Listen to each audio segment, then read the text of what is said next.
সফলতা কোনো গাছের ফল বা দোকানের পণ্য নয়। সফলতা আনতে হলে কঠোর পরিশ্রম, ইচ্ছা শক্তি পোষণ করতে হয়। তেল কুড়াতে কুড়াতে যেমন বেল হয়, সফলতাও তেমনি অনেক ধৈর্য সহকারে মনোবল শক্ত করে সাহসের সাথে এগিয়ে যেতে হয়। তখনই আসে সফলতা।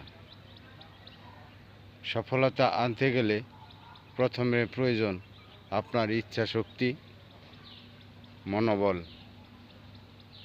তারপর প্রয়োজন হয় কঠোর পরিশ্রম।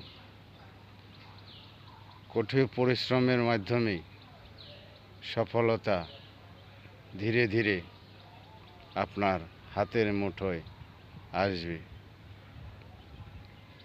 তাই আগে মনকে শক্ত করুন, শ্রম দিন, সফলতা ইনশাআল্লাহ আসবেই আসবে।